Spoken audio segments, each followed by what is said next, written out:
Bonjour. Bonjour. Tu n'es pas en forme? Non, pas vraiment aujourd'hui. La forme te déforme? C'est ça, elle m'a déformée depuis ce matin.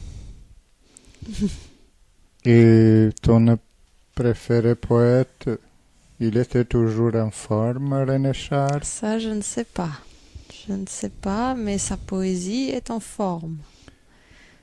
En fine forme, efficace forme, belle forme. Et imagine s'il vivait dans notre époque. Ah, il vivait dans notre époque, René Char? Oui, 20e siècle. Ah, donc il y avait la radio. Oui, Imagine s'il n'ouvrait pas son micro. ce serait une catastrophe. Ah, comme tu as fait peut-être. Mais non, j'ai ouvert mon micro, monsieur. Donc, est-ce qu'il a fait un poème sur le micro n'est pas ouvert? Non, je ne crois pas qu'il ait fait un peu... Enfin, je ne connais pas tous ses poèmes, mais ça ne me dit rien. Aucun poème sur le micro pas ouvert à la radio. Non, je ne crois pas. C'est dommage. Mais Bien. il était résistant et à la radio, il faisait passer les messages pour De la résistance. résistance. Ah, bon. Fallait Résistant écouter la radio. à qui?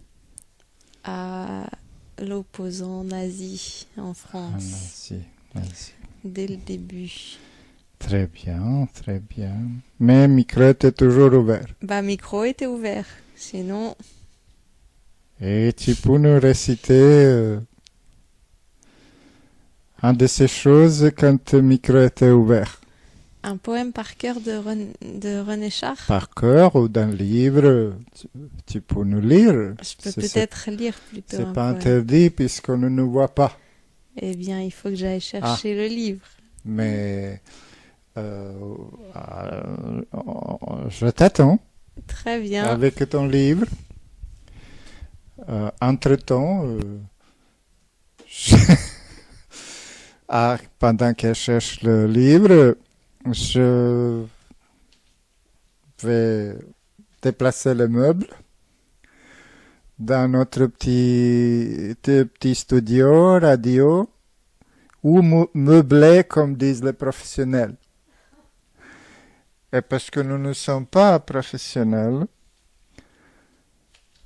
enfin pas pour l'instant,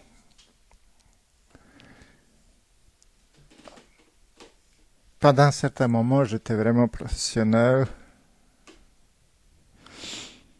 J'ai travaillé dans une radio où on n'était pas radioactif. C'était juste une radio FM où on parlait des pays d'ex-Yougoslavie dont René Char ignorait l'existence. Et elle a un petit peu voyagé, mais pense pas qu'il ait voyagé là-bas. Non. D'accord. Je propose un poème qui s'intitule « Envoûtement à la renardière ». J'écoute. Vous qui m'avez connu, grenade dissidente, point du jour déployant le plaisir comme exemple, votre visage, tel est-il qu'il soit toujours, si libre qu'à son contact le cerne infini de l'air se plissait, s'entr'ouvrant à ma rencontre, me vêtait des beaux quartiers de votre imagination. Je demeurais là, entièrement inconnu de moi-même, dans votre moulin à soleil, exultant à la succession des richesses d'un cœur qui avait rompu son étau. Sur notre plaisir s'allongeait l'influente douceur de la grande roue consumable du mouvement, au terme de ses classes.